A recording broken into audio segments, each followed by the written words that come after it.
Welcome to this week's Sunday Moment with Coconut Oil, Stardust, and Dope Vibes. I am your resident fairy godmother, Tamara Angela. So this week, we're talking about ordering our steps.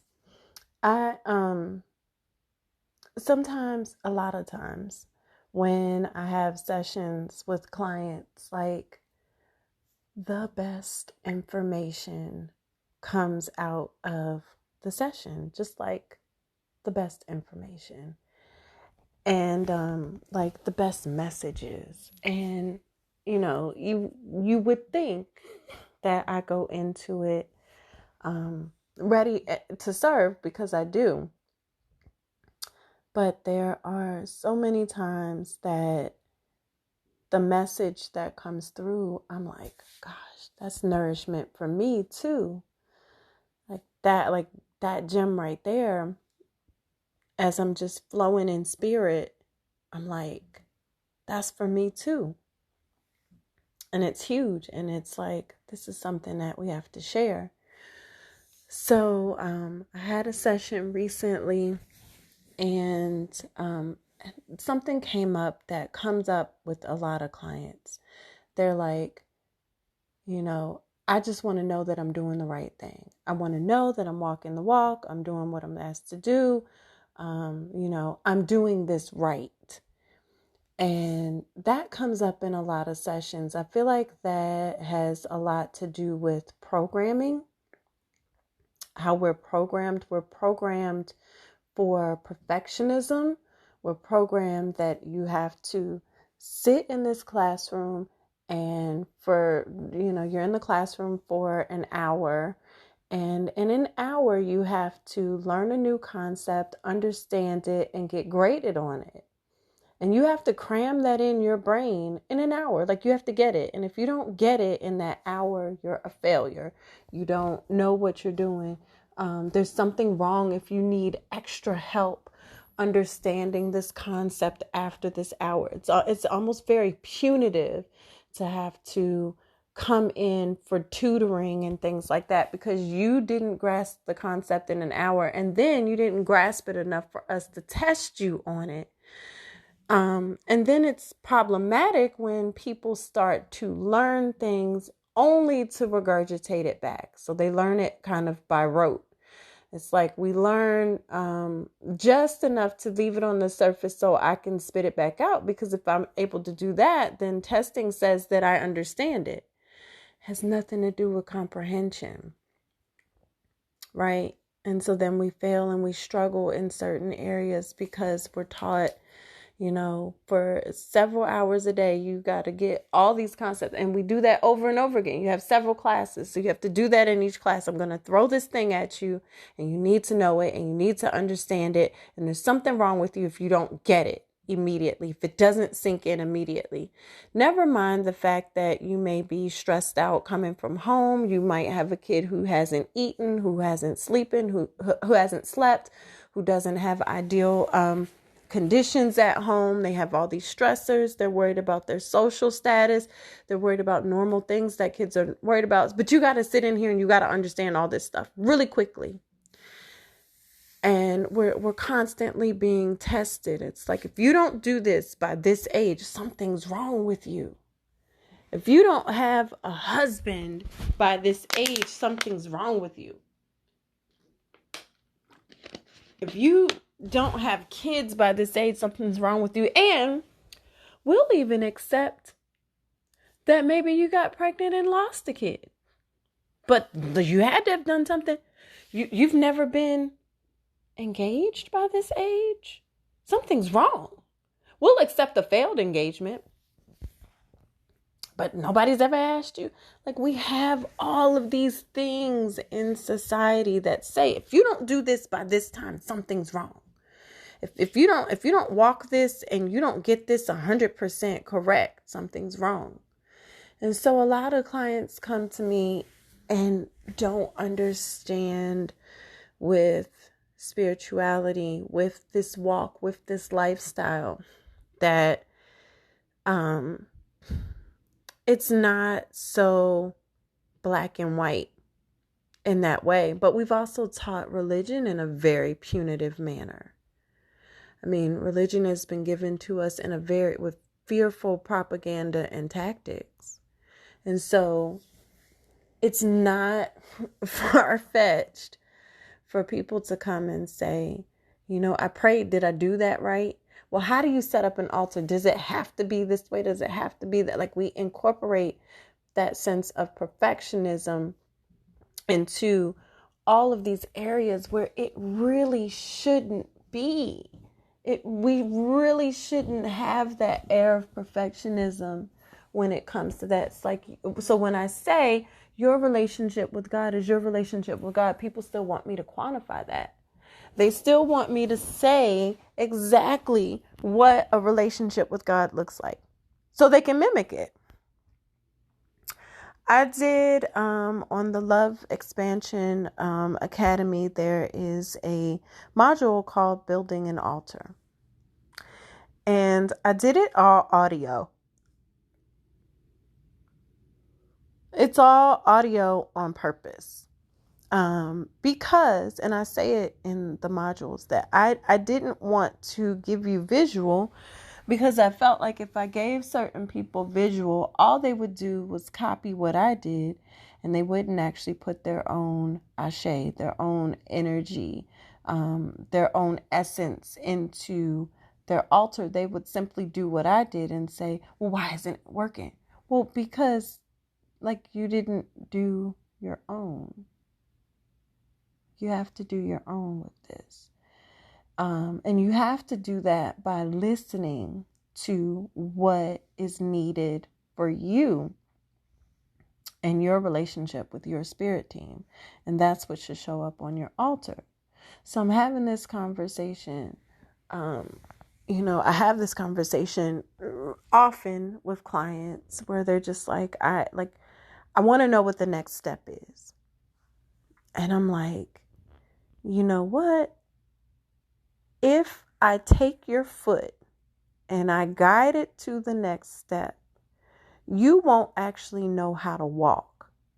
All you'll know how to do is let me guide you, and all you'll know how to do is follow a direction. You won't actually know how to listen. You won't actually know how to tune in on your own. You won't actually have built a relationship with God. What you'll have done is said, I feel confident only because she's taking my foot and she's placing it on the next step. You won't even pay attention to what the next step is because you don't have to be involved in the process. All you have to do is stand there and let me take your foot and move it. And I said, I don't understand how that is confidence. Like, I don't understand how that is actual confidence. Like, I don't understand how asking me to do that makes you feel more secure. Because you haven't actually done anything. You haven't actually created a thought. You haven't tapped in intuitively. You haven't done anything.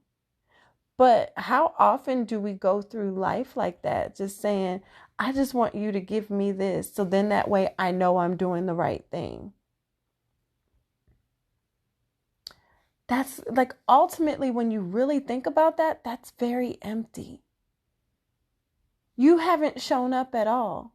You stood there and let someone push you into each step and then said, at least I know I'm in the right place. And called that confidence. All it actually was avoidance of anything punitive. Because like I said, society gives us these punitive measures for things when we don't do them in perfection. So all you actually did was, perception-wise, avoid some type of punitive measure. And so you've lived in that space of self-preservation, of avoiding punitive measures, but you've not actually lived. Because you're not actually present as someone pushes you through and navigates for you. To me, the actual life comes in when you show up enough to tune in and to plug in and to actually be present enough to build this relationship where you're being guided and your steps are already being ordered.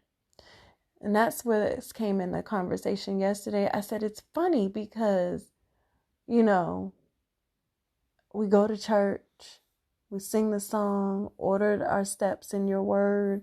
We sing a lot of songs about our steps being ordered and being guided by God. And then you go pray on it and then be like, God, tell me what to do. Well, but if your steps are already ordered, then you've already gotten instructions. Why haven't you heard it is the question. It's not that God didn't order your steps. You didn't hear what the instruction was. And you know why you didn't hear the instruction? Because you're too busy trying to walk in perfection. And because you're not actually present to do the work. You're waiting on someone else to do the work for you. You're waiting on someone to take your foot and place it and plant it in the next step. You didn't do anything. And so then you're like, oh, I don't hear. Well, I mean, what was your prayer? Like, were you actually present during the prayer? Or did you just kind of by rote, by memory, let me just say the Lord's Prayer. Let me just do a Hail Mary. Let me just ask God for something because it's a habit. And then what? Like, what happens after that? The key, I always say, is that you have to have a relationship. God's going to show up for you no matter what, but God's going to show up and show out more when there's a relationship. And isn't that true in just our human interactions? I mean, if I think you're cool because you're my Facebook friend, and I'm like, oh, that's my homegirl in my head, right? And you ask me to do something, I'm gonna do it for you because I'm like, that's my homegirl in my head. But the interaction is actually more rich. It's deeper if we've actually met in person. When you actually meet that Facebook friend in person and you guys connect and you're like, she's no longer just my friend in my head. Like, this is my homegirl. Like this, like what I felt online, like it actually connected in person. Now, what are you going to do in that relationship? You're going to do more. You're going to go deeper because you've actually connected and you're like, ooh, this, I could really go for this person. I could really do for this person. That's the same thing that happens when you show up for God the way that you're asking God to show up for you. You got to show up and be present. Your steps are already ordered. A lot of your steps are already ordered. Yes, we have free will. We definitely have free will. But there are a lot of steps that are already ordered. And we're not present enough to perceive that. And we're not present enough to receive the guidance. You're just not there. You're waiting for somebody to tell you what to do. God knows there are times where I just sit down and I'm like, I'm tired. I've had a lot go on. Can you just guide this next step? I can't. Like, I'm out of it. But when you come to the altar that way, it's because you're checked out. You're checked out. You're like, I can't do another thing. Life has been lifing. People have been peopling. I'm done. God, can you just take my hand and just walk me here? Sometimes, that might be necessary, and sometimes that's helpful. But most times, if that's how you're living a very passive approach to life and you are not present. You have to make your own decisions.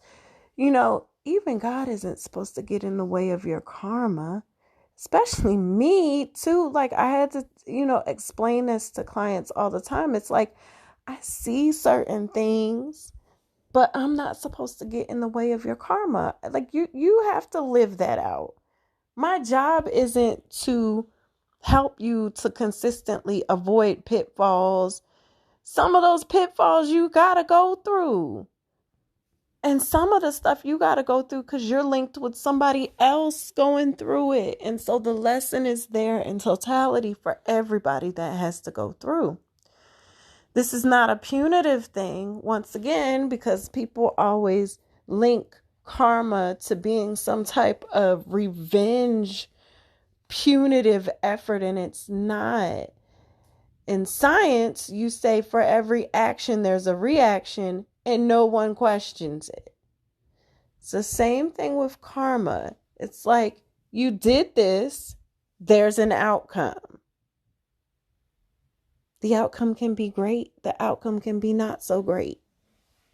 All of the above can exist.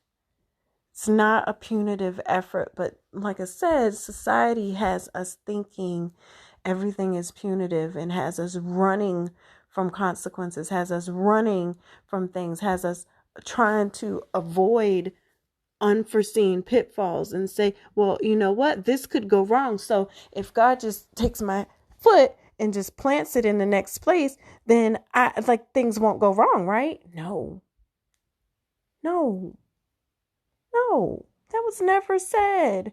That's the part that people just do not get. Even Buddha said that life has suffering. Things will go wrong. And you know why things will go wrong? Because there are imperfect people living life. No one's perfect. No one's going to get everything right. I have to tell my son this all the time. I'm like, it's okay, you made a mistake. Last time I checked, you weren't perfect. And that's what makes you beautiful. Like, everything is cool. You can make a mistake. We can bounce back. We can fix it. And half the time, the stuff you make a mistake on is really not that serious. But to him, it's detrimental. And I'm like, okay, relax, breathe. We're just going to fix this. I make mistakes all the time. Everything is cool. And so we really have to get to this point where we understand that things are already in order for us majority of the time. You just have to be able to tune in and listen. And I say that very simply because it is simple. We make it hard. So then the next step is like, well, how do you tune in? Well, you have to decide that you want to be here and be present in this relationship with God and in this relationship with your spirit team. You have to actually take the time to get to know them. You can't be asking for stuff from somebody that you don't know or that you don't frequent often. And honestly, what do you do to the friend that always has their hand out? The friend that never has anything, the friend that never offers anything or doesn't call as much as you do or whatever. What do? You back off. You don't show up. You're like, nah, they stopped getting invites. Oh, you don't ever invite me to stuff. No, I kept inviting you to stuff and you don't ever show up. So guess what happens? I stopped giving you the invite because I'm already going to assume you don't show up. Well, I still want the invite. Well, then start showing up. People might give you more invites if you start showing up. And usually that's what happens. When they see that you're going to continue to show up after you said you're going to show up, then what happens? You get more invites. So guess how that happens with God and your spirit team? Guess how that happens? They show up more and more because you're like, oh, I'm here. I see y'all. I want to connect. Very simple. But a lot of times we're not even doing that because we've been taught that this relationship, the spiritual team, is a very punitive effort. It's something negative. It's not. It's not at all. And so a lot of how you show up means that you have to reconfigure what you've learned before. You have to reconsider what you've been taught when it comes to having a spiritual relationship with the divine. What does that mean? You have to look at that for yourself. This is yet another space of exploration where you have to be present enough to step in and start looking at things and maybe uncovering some truths that you didn't know before, challenging things that you've been taught, and being open enough to hear what you're being given from that. Being open enough to absorb and accept new information is super important. That part is very important. So understanding your steps are already ordered. All you have to do is be able to be open enough to perceive those steps. To know that those steps are ordered, to know that you're already being guided, to know that you're loved. You're loved. There's a place of support and love that already exists for you. You have to choose to step in. Nobody's going to drag you. Nobody's going to, pull you or push you or force you to come into that space. You've got to want to be there for yourself. But those steps are ordered. You have to be open enough to perceive it so you can receive the instructions so you can make the moves, but you've got to be open to making the moves. You can't be like, well, the steps are ordered now. Tell me what to do. Tell me how to walk. No, that's not how that works. You got to be willing to walk on your own. And you got to be willing to walk with God. Thank you for joining me this week on Coconut Oil, Stardust, and Dope Vibes for our Sunday moment. Please share the podcast, share the word, talk about it amongst your groups. Also, if you're interested, I have the Patreon. It's patreon.com at Love and Fairy, patreon.com//Love and Fairy Magic, FAERY. I mainly have that space for women. I've got to still work on cultivating some spaces for men because my men continue to ask, and I want to make sure that I listen so I can be guided to do that correctly. But that space, that Patreon space, is a great space to connect with other women on a weekly basis, have the support that you need on your journey. And there are different tiers that are there. So I definitely suggest that you take a look there. There's lots of perks as always. And make sure you share the link to this week's episode or any other episode that really resonated with you. And join us here again next week.